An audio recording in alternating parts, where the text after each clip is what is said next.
नमस्कार साथियों, मैं प्रियंका गुप्ता लर्निंग टुगेदर पे आप सबका स्वागत करती हूँ। कैसे हैं आप सब लोग। तो हम लोग एकलव्य मॉडल रेजिडेंशियल स्कूल की कोई ना कोई प्रैक्टिस डेली कर रहे हैं, ठीक है। और आशा करती हूँ कि आप लोग भी अच्छे से क्वेश्चन कर रहे होंगे, क्लासेस देख रहे होंगे, केवल पीडीएफ के चक्कर में नहीं पढ़ रहे होंगे, क्योंकि समझना हर चीज़ को बहुत ज़्यादा ज़रूरी है। तो जो बच्चे केवल पीडीएफ से पढ़ते, देखो पीडीएफ तो बहुत सारी अवेलेबल हैं, यूट्यूब पे भी बहुत सारी पीडीएफ हैं, सबके टेलीग्राम चैनल बने हुए, सारी चीज़ें हैं। लेकिन जो आप क्लास देखते हैं, चीज़ें समझते हैं, वो होती हैं कि आपके माइंड में लॉन्ग टर्म के लिए रहती हैं, ठीक है। तो मेरी तो सलाह यही है कि आप लोग क्लास ज़रूर देखें, उसके बाद पीडीएफ मैं दे देती हूँ, फिर वहाँ से आप अपना रिवीजन कर सकते हैं, ठीक है। तो हम लोगों ने आरटी का एक पार्ट किया हुआ था, आपको पता है, उसमें से काफ़ी सिंपल क्वेश्चन भी मैंने रखे हुए थे, ठीक है। तो आरटी के आज हम लोग फिर से 25 क्वेश्चन करेंगे। उस दिन भी 25 किए, टोटल आपके 50 क्वेश्चन ऐसे हो जाएंगे। इसके अलावा आगे भी हम लोग ऐसी प्रैक्टिस करते रहेंगे, ठीक है। क्योंकि आरटी ऐसा पार्ट है जो आपके एक तो अलग से दिया हुआ भी है आरटी, और प्लस स्कूल से बहुत ज़्यादा रिलेट करता है। तो आरटी से क्वेश्चन आपके ज़रूर बन जाते हैं, 2 से 3 क्वेश्चन बन जाते हैं, ठीक है। और जितने भी आपके एग्ज़ाम है, एकलव्य मॉडल रेजिडेंशियल स्कूल है, इसके वाला DSSS भी है, NVS KVS UGC नेट में भी आरटी से क्वेश्चन पूछा जाता है, ठीक है। और चंडीगढ़ में जो JVT और TGT स्पेशल की वैकेंसी निकली है, वहाँ भी TGT PGT, इसके अलावा एजुकेशन से रिलेटेड जो भी एग्ज़ाम होते हैं जिसमें शिक्षा शास्त्र रिलेट करता है, लगभग सारे ही टीचिंग एग्ज़ाम में आपका आरटी आता ही आता है, काफ़ी इंपॉर्टेंट पार्ट है, ठीक है। इसलिए इसको मैं और अच्छे से करवाने वाली हूँ, ठीक है। हम लोग 25 क्वेश्चन कर चुके हैं, आज 25 क्वेश्चन है, फिर आगे भी हम लोग इसके क्वेश्चन जो इम्पोर्टेंट हैं वो सारे करते रहेंगे, ठीक है। तो सबसे पहला क्वेश्चन है यहाँ पे, बच्चों को निःशुल्क और अनिवार्य शिक्षा का अधिकार अधिनियम 2009 की कौन सी धारा स्थानीय प्राधिकारी के कर्तव्यों से संबंधित है। मतलब यहाँ पे पूछी गई है, यहाँ पे पूछा गया है कि कौन सी धारा है जो स्थानीय प्राधिकरण, मतलब ड्यूटी ऑफ लोकल अथॉरिटी, किसमें कौन सी धारा में संबंधित है। जो आरटी है आपका, उसमें आपको पता है कि धाराएं दी गई हैं, ठीक है। तो यहाँ पे निःशुल्क एवं का अनिवार्य बाल शिक्षा अधिकार अधिनियम 2009 की धारा 12 में है, निःशुल्क एवं अनिवार्य बाल शिक्षा अधिकार अधिनियम 2009 की धारा 9 में है, या फिर धारा 14 में है, या फिर धारा 20 में है। तो ये किस में है आपका। तो आप हमेशा याद रखें, the duty of local authority जो आती है आपकी धारा 9 में आती है, ठीक है। कौन सी धारा में आती है, धारा 9 में। तो यहाँ पे बी आंसर आपका सही हो जाएगा, मतलब सेक्शन 9। इसका नेक्स्ट क्वेश्चन है, निःशुल्क और अनिवार्य बच्चों की शिक्षा का अधिकार अधिनियम 2009 की कौन सी धारा रोक लगाने और निष्कासन पर रोक से संबंधित है। कि मतलब निष्कासन, जो बच्चों को ऐसे ही आप स्कूल से नहीं निकाल सकते हैं, ठीक है। तो निःशुल्क एवं अनिवार्य बाल शिक्षा अधिकार अधिनियम 2009 की धारा 16 में है, या फिर धारा 14 में है, या फिर धारा 13 में है, या फिर धारा 18 में है। तो ये आपकी बात की गई कौन सी, deals with the prohibition of holding back and expulsion. तो ये आपकी बोली गई है धारा, तो ये धारा 16 में ये बात बोली गई है, ठीक है, कि रोक लगाने और निष्कासन पर रोक से संबंधित धारा आपकी 16 है। नेक्स्ट क्वेश्चन हम लोग देखेंगे, बच्चों को निःशुल्क और अनिवार्य शिक्षा का अधिकार अधिनियम 2009 की धारा जो 25 है, धारा 25 किससे संबंधित है, ये किस चीज़ से संबंधित करती है, ठीक है। तो जो आपका छात्र और शिक्षक का रेशियो बताया गया है, वो आपका किस में बताया है, सेक्शन 25 में, ठीक है। ये आपको याद रखना है, यह धारा, ठीक है। तो बी आंसर यहाँ पे सही हो जाएगा। नेक्स्ट क्वेश्चन लोग देखेंगे, स्कूल प्रबंध समिति बच्चों को निःशुल्क और अनिवार्य शिक्षा का अधिकार अधिनियम 2009 की धारा, और यहाँ फिर से धारा पूछी गई है, में कौन सी धारा में ये जो है प्रदान की गई है। जो आपकी स्कूल मैनेजमेंट SMC बोलते हैं, स्कूल मैनेजमेंट कमेटी, वो कौन सी धारा से रिलेट करती है, धारा 24 से, धारा 22 से, या फिर धारा 21 से, या फिर धारा 23 से। तो वो करती है आपकी धारा 21 से। और ये क्वेश्चन KVS में भी बहुत बार पूछा गया है, मतलब जितने भी KVS के अभी तक एग्ज़ाम हुए लगभग सारे में ही ये चीज़ पूछी गई है, तो काफ़ी इंपॉर्टेंट है। तो आपकी स्कूल मैनेजमेंट कमेटी किससे रिलेट करती है, सेक्शन 21 से, ठीक है। तो यहाँ पे सी आंसर जो है वो करेक्ट हो जाएगा। नेक्स्ट हम लोग देखते हैं, आरटी अधिनियम के तहत प्राथमिक विद्यालय में दाखिला लेने के लिए एक बच्चे को अधिकतम कितनी दूरी तय करनी होती है, ठीक है। अब सबसे पहले तो यहाँ देखेंगे प्राथमिक मतलब 1 से 5 तक की जो क्लासेज होती हैं उनकी बात की जा रही है, प्राइमरी स्कूल्स की। तो उसकी अधिकतम दूरी आरटीई ने कितनी तय की है? 1 किलोमीटर, 3 किलोमीटर, 5 या फिर 10। तो वो तय की है 1 किलोमीटर, ठीक है। मतलब प्राइमरी स्कूल 1 किलोमीटर पे होने चाहिए, जिससे कि बच्चे जल्दी से पहुंच जाए अपने स्कूल में भी, पढ़ाई लिखाई करके घर भी पहुँचेंगे। छोटे बच्चे होते हैं वो ज़्यादा लॉन्ग टर्म के लिए वैसे भी इधर उधर नहीं रह सकते हैं, ठीक है। और जिससे माता पिता भी आसानी से वहाँ पहुँच जाए, अपने बच्चे को ले आए। इसका नेक्स्ट क्वेश्चन है, निःशुल्क और अनिवार्य बच्चों की शिक्षा का अधिकार अधिनियम 2009 की धारा 6 प्रदान करती है। अब धारा 6 के बारे में पूछा गया है। स्कूल स्थापित करने के लिए उपयुक्त सरकार और स्थानीय प्राधिकारी का अध्ययन, दूसरे स्कूल में स्थानांतरण का अधिकार, स्कूल के मानदंड और मानक, निःशुल्क एवं अनिवार्य शिक्षा का बच्चे का अधिकार। तो धारा 6 जो है वो किससे रिलेट करती है? यहाँ पे जो स्कूल और स्थापित करने के लिए उपयुक्त सरकार और स्थानीय प्राधिकारी का कर्तव्य, मतलब duty of appropriate government local authority की ड्यूटी जो बताई है वो किसमें बताई है? धारा 6 में, ठीक है। तो ये आपका यहाँ पे आंसर ए सही हो जाएगा। ये आप याद रखना, धारा 6 में बताया गया है जो गवर्नमेंट की क्या ड्यूटी है, लोकल अथॉरिटी की क्या ड्यूटी है, उसका इसमें डिफाइन किया गया धारा 6 में, ठीक है। नेक्स्ट क्वेश्चन है, बच्चों को निःशुल्क और अनिवार्य शिक्षा का अधिकार अधिनियम 2009 की कौन सी धारा दूसरे स्कूल में स्थानांतरण के अधिकार से संबंधित है? ठीक है, तो धारा 7 है, 4 है, या फिर धारा 5 है, या फिर धारा 9 है। इसे बताया गया क्योंकि जैसे केवीज होते हैं, एनवीए नवोदय विद्यालय होते हैं, इनमें क्या होता है कि बीच में अगर बच्चे का ट्रांसफ़र होना है किसी वजह से, क्योंकि उनकी माता पिता ज़्यादातर होते हैं कि गवर्नमेंट जॉब में होते हैं, उनका ट्रांसफ़र होता रहता है, उस हिसाब से बच्चे का भी ट्रांसफ़र होता है। इसलिए आपने देखा है जो केवीएस होते हैं उनमें सिलेबस टाइम टू टाइम सारे जितने भी केवी हैं सब में एक ही टाइम टेबल होता है, सबको फॉलो किया जाता है, जिससे कि बच्चा जब भी जहाँ भी जाए तो उसकी ऐसा नहीं कि कहीं पे आगे चल रहा है सिलेबस, कहीं पे पीछे चल रहा है। तो इन सब चीज़ों का इसीलिए ध्यान रखा जाता है। तो ये सारी बातें किस में की गई कि अगर स्कूल बच्चे का ट्रांसफ़र होता है तो वो धारा किस में आती है? तो धारा 5 में ये बात कही गई है कि कभी भी बच्चे का ट्रांसफ़र हो सकता है, ठीक है। यहाँ पे आंसर सी आपका सही हो जाएगा। नेक्स्ट क्वेश्चन है, सरकारी स्कूलों में शिक्षकों के स्थानांतरण पर आरटी अधिनियम का क्या रुख है?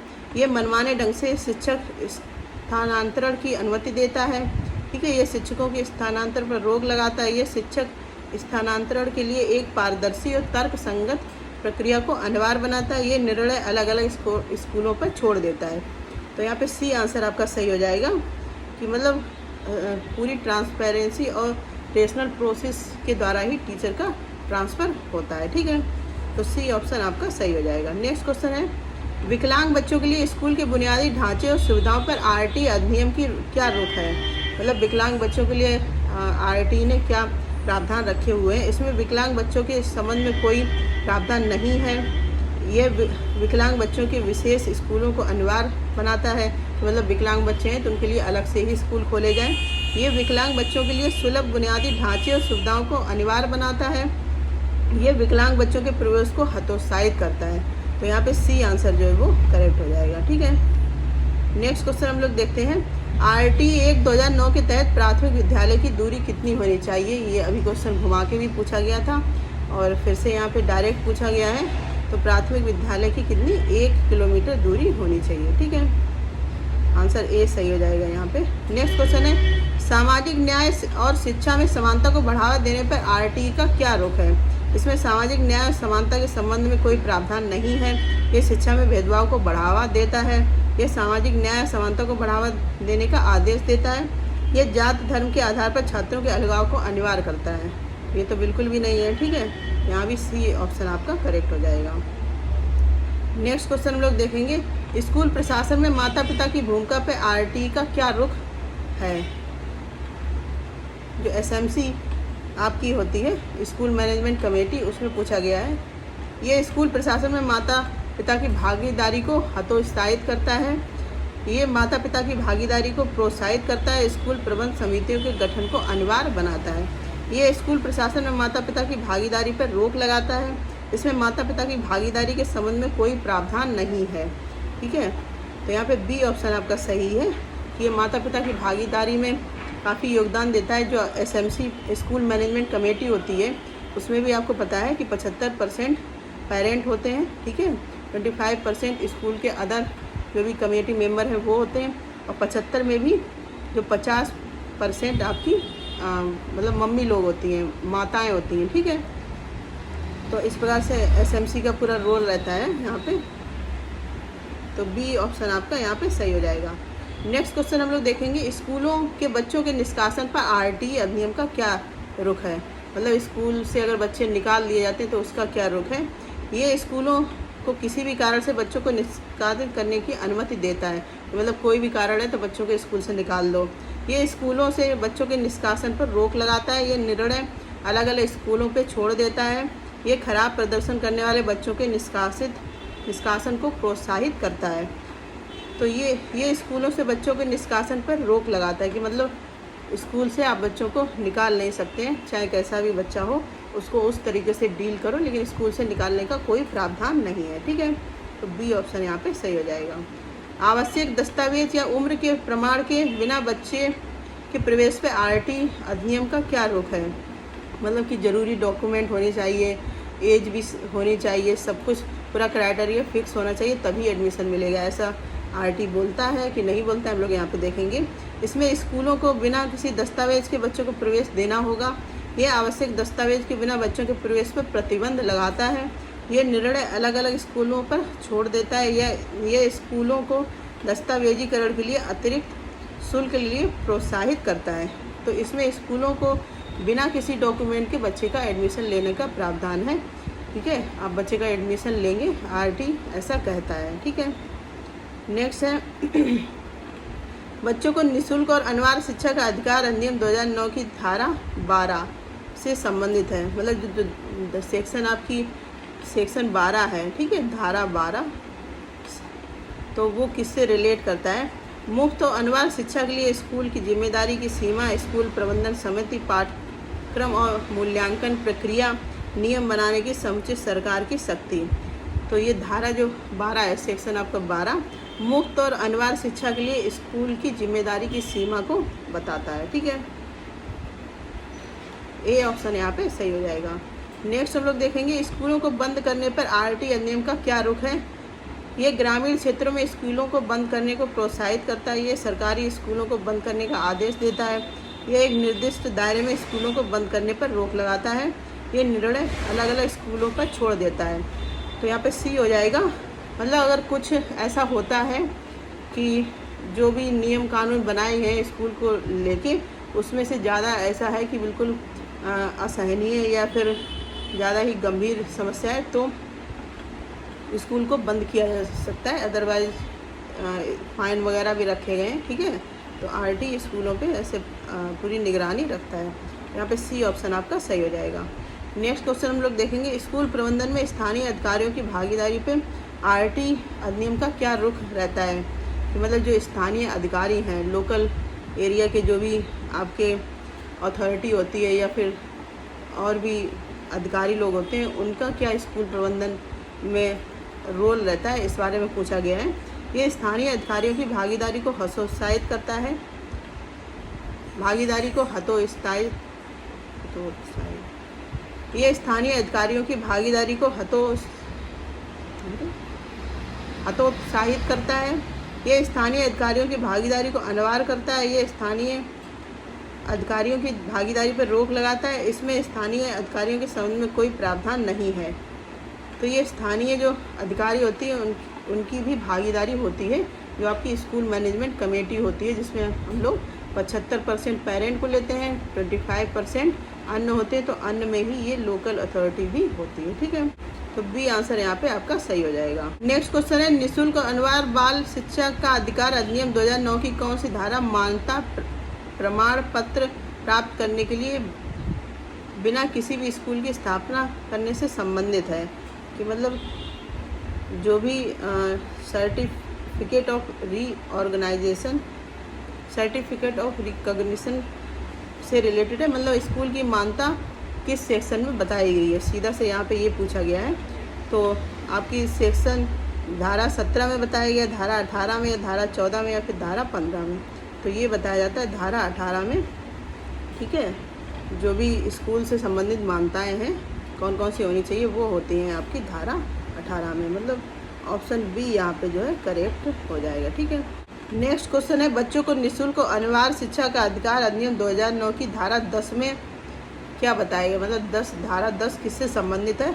पाठ्यक्रम और मूल्यांकन की प्रक्रिया से संबंधित है, छात्र शिक्षक अनुपात से संबंधित है, माता पिता एवं अभिभावक का कर्तव्य इससे संबंधित है, या फिर उपयुक्त सरकार के जो भी कर्तव्य है उनसे संबंधित है। ठीक है, तो यहाँ पे सी आपका सही हो जाएगा। जो धारा 10 है आपकी सेक्शन 10, उसमें क्या है, माता पिता एवं अभिभावक का कर्तव्य बताया गया है कि ये पूरे जितने भी माता पिता हैं या बच्चे के गार्जियन हैं उनकी ड्यूटी, ये फंडामेंटल ड्यूटी है कि वो बच्चों को स्कूल में एडमिशन करवाएं। ठीक है, तो ये चीज़ इसमें बताइए किससे संबंधित है, धारा 10 से संबंधित है ये चीज़। ठीक है, तो सी आंसर सही हो। नेक्स्ट क्वेश्चन है RT 1 2009 का गजट प्रकाशन कब किया गया था?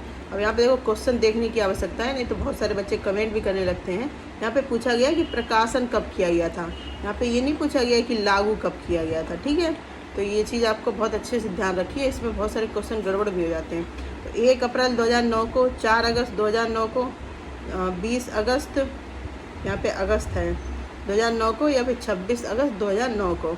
तो जो आपका प्रकाशन हुआ था RT 9 का गजट का, वो कब हुआ था? 4 अगस्त 2009 को। ठीक है, तो बी आंसर यहाँ पे सही हो जाएगा। बाकी जैसे बहुत सारे डॉक्यूमेंट में ये जो डेट है 4 अगस्त, ये सब थोड़ा सा अलग भी दे देते हैं किसी किसी में, लेकिन अगस्त 2009 ये कंपलसरी है। ठीक है, फिर भी मैंने काफ़ी सर्च करके यहाँ पे जो मेरे हिसाब से 75% आंसर 4 अगस्त आपका सही निकल रहा है। ठीक है,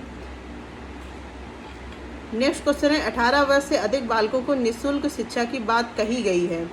तो ये शिक्षा की बात किस में कही गई है? अनुच्छेद 41 में, अनुच्छेद 42 या फिर अनुच्छेद 45 या फिर अनुच्छेद 52।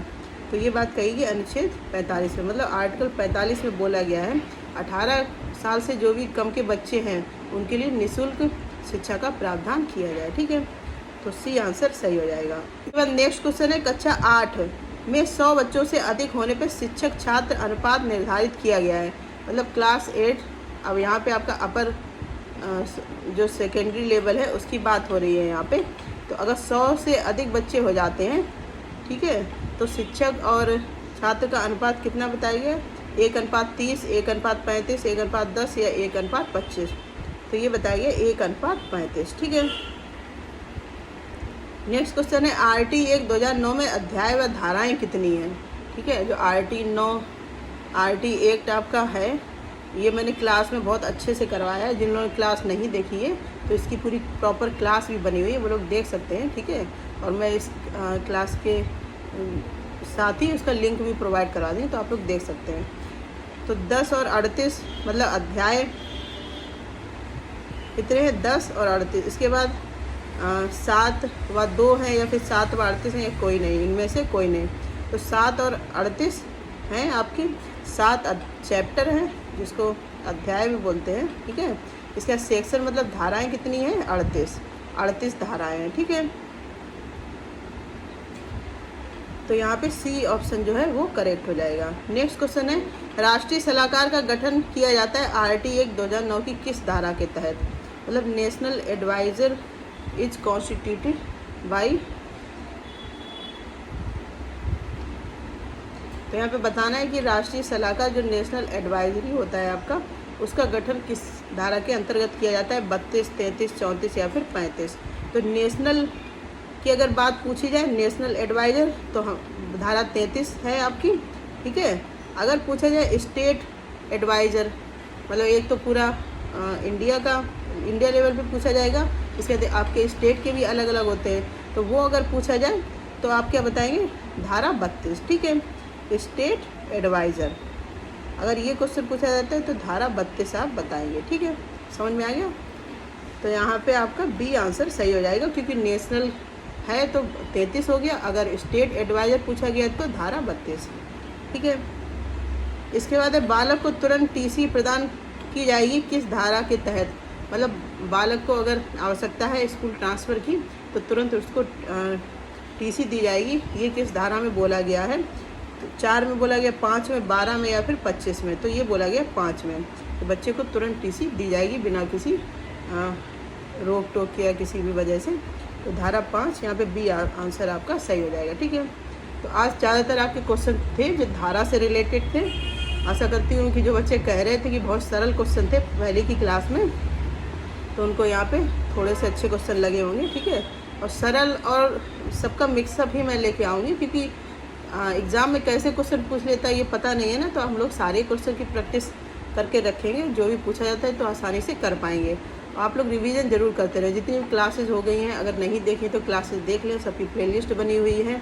ठीक है, इसके बाद आज आप एक क्वेश्चन भी मैं पूछ रही हूँ, उसका भी जवाब देंगे कि जो आपकी सेक्शन 21 है आरटीई में। ठीक है, आरटीई में सेक्शन 21 किससे रिलेटेड है, क्या बात कही गई है, ये क्वेश्चन है आपका। देखते हैं कितने बच्चे पढ़ते हैं, क्योंकि जो बच्चे पढ़ते हैं वो ज़रूर इसका आंसर देंगे। ठीक है, तो ये इसका आंसर सारे लोग कमेंट सेक्शन में देंगे। इसके अलावा अगर आपको आज की क्लास अच्छी लगी हो तो शेयर भी कर दीजिए, और आपका PDF तो आपको पता है टेलीग्राम पे मिल जाता है। जो भी नए बच्चे ऐड हैं तो वो लोग ये टेलीग्राम ज्वाइन कर लें, उनको PDF टेलीग्राम पे मिल जाएगा। और ज़्यादा से ज़्यादा शेयर करें जो भी बच्चे तैयारी कर रहे हैं, क्योंकि अब हम लोग प्रैक्टिस कर रहे हैं, तो प्रैक्टिस में तो सारे बच्चे लगभग शामिल ही होने चाहिए। ठीक है, और बहुत से बच्चों का एग्ज़ाम भी लगा है, मुझे पता है कि 28 अक्टूबर का आपका एग्ज़ाम भी है। बहुत सारे बच्चों का है, यूपी जो पैट का एग्ज़ाम होता है, ठीक है, यूपी में, तो बहुत सारे बच्चे उसमें भी बिजी होंगे। तो कोई बात नहीं, अभी अपने एग्ज़ाम की तैयारी करो, उसके बाद ये सारी क्लासेस देख सकते हैं आप। ठीक है, और इधर को इतना प्यार और सम्मान देने के लिए बहुत बहुत धन्यवाद। आप लोग बहुत सपोर्ट करते हैं, उसके लिए बहुत बहुत तहे दिल से शुक्रिया। इसी प्रकार से अपना प्यार और सहयोग बनाए रखें। धन्यवाद।